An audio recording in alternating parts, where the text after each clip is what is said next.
We're back with another straight talk / educational video following up on our book reviews. Today I'm going to take a deep dive into The Fourth Turning. This is going to blow your mind. The book was written in 1997 and has essentially predicted quite a few things we're living today. So sit back, grab that cup of coffee, let's go.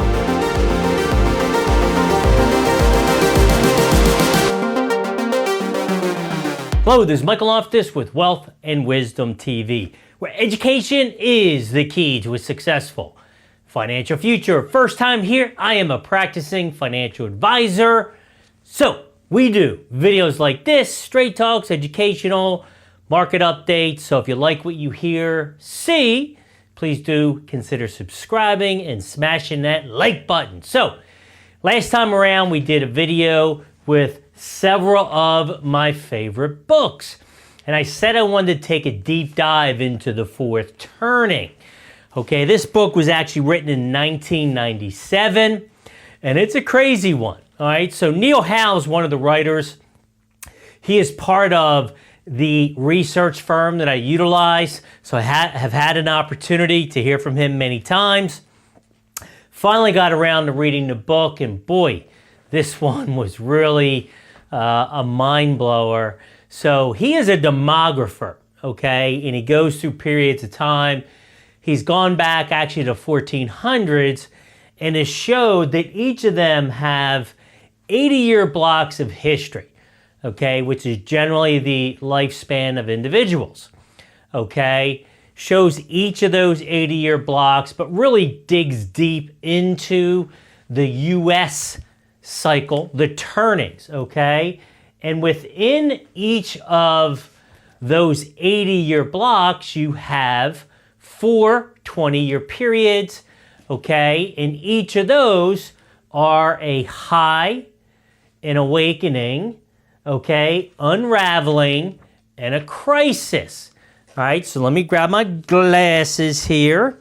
The first turning is a high, an upbeat area of strengthening institution and weakening individualism when a new civic order implants and the old value regime decays. So everything from the past is being wiped apart. So think about this, right? When we take a look at each of these time frames, right? 46 to 64, no doubt about it, right? What was going on in that time? Wealth equality, television became big, Elvis, rock and roll, okay? Fancy new cars, Mustang, Corvette, okay? And the high ended with the assassination of JFK. Next, you have the awakening, a passionate era of spiritual upheaval when a civic order comes under attack from a new value regime, okay? So let's think about that, all right? 64 to 84. Let me see. We went to the moon. The race crisis, Martin Luther King, Vietnam, women's movement, protest era, Kent State, drug experimentation, Woodstock, right? Rock and roll music really took off here, a little bit edgier than the time before. Watergate, faster computers has changed the way we do things, right? Think of Apple and Microsoft at this time. Animation and movies, such as Star Wars, right? And it ends with Reagan's second term. The third turning is an unraveling and downcast era of strengthening individualism and weakening institution when the old civic order decays. Okay, so let's talk about that era. We had 9/11, the '02 crash, Berlin Wall, Gulf War, LA riots, right? Music, grunge music, angrier. Hip hop, same thing. Okay, Columbine, OJ, and this ended right around or before the '08 crisis. The fourth turning is a crisis, a decisive era of secular upheaval when the value regime propels the replacement of the old civic order, okay? Now, I can go through here, financial crisis in '08, okay? Obviously COVID, political, geopolitical, race relations, Antifa, QAnon, BLM, right? All these things going on right now. So that is each of the cycles. From there, okay, in each of those cycles, you have folks that are born into those cycles. So in the boomers, okay, 46 to 64, they're prophets, okay? Nomads are born Gen Xer, hello, okay, 64 to 84.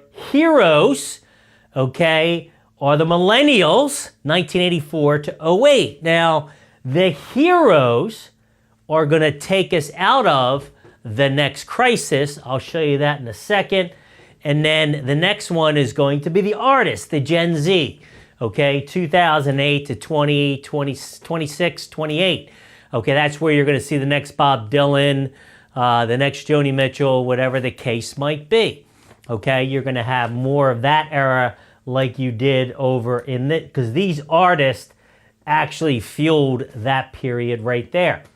So let's go back, okay, just to show how spot on this is. So here, before 1945, we start out with a high of 1865 to 1866. That, of course, was after the Civil War. Then you had your awakening. The heroes were born in the unraveling, who then helped us get out of the crisis period of 29 to 46, right? Obviously, the stock market crash, prohibition, etc. So you think about the heroes born, they're not only the foot soldiers, but also the leaders of that time, okay, which is going to be General MacArthur, Eisenhower, etc. Okay, the prophets who help advise, that would be Franklin Delano Roosevelt, okay, who started coming out with all these changes in this period, the New Deal, etc. You can go back again another generation. The high starts in 1794 after the Revolutionary War. Awakening again. These heroes got us out of that period.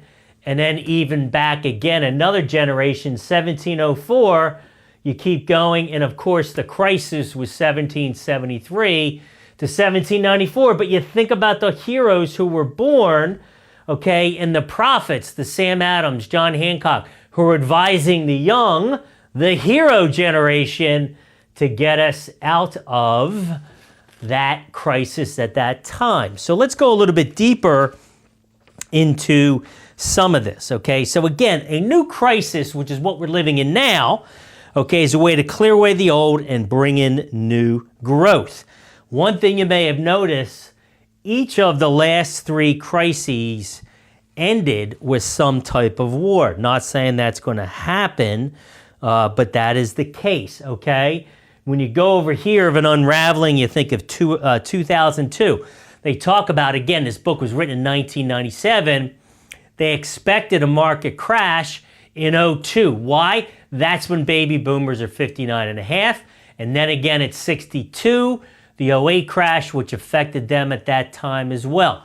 So it all kinds of, again, boils into each of these various generations, okay? And the Gen X, okay, over here, they're the repair generation who are going to fix left by others. So let's go a little bit deeper here into this crisis, okay, that we are currently in.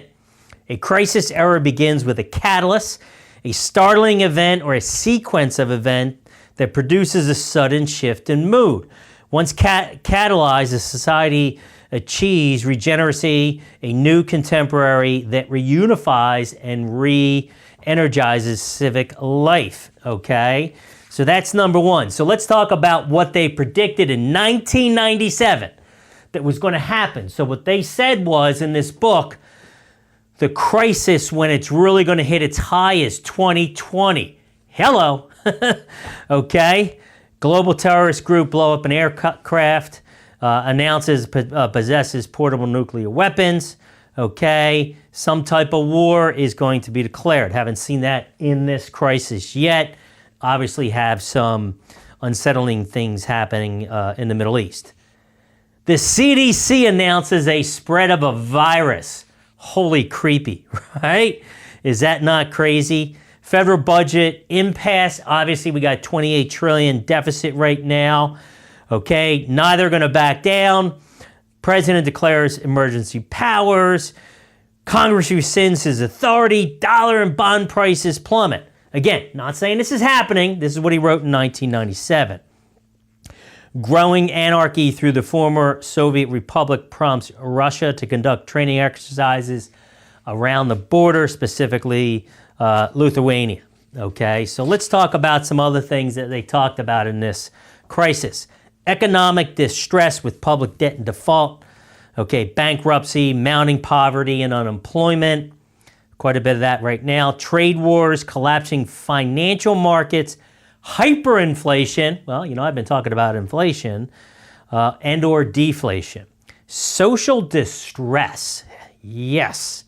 With violence fueled by class, race, nativism, religion, embedded, armed armed gangs, underground militia, and mercenaries. Now that could be Antifa, BLM, QAnon, etc. Okay? Cultural distress. How about this one? With the media plunging into dizzying decay and decency backlash. Technological distress, basically the oligarchy of big tech, which that I will say we're living, right? With the control of these big companies, especially on these social media platforms. Ecological distress, political distress, and military distress, okay? So what happens here, again, on this book, written in 1997, fascinating, all these predictions I just mentioned, a lot of them just plain spot on, okay? So again, the prophets, the boomers are gonna help the millennials, educate them, talk to them, bring them up where they're going to take over and get us out of the next crisis. That's what the book says, of course, to be determined. But in going back in each of those 80-year time frames, it has been spot on with each of these 20 years. It's going to be an interesting couple of years. Thanks for watching. The Fourth Turning, link below. Michael Loftus, Wealth and Wisdom TV.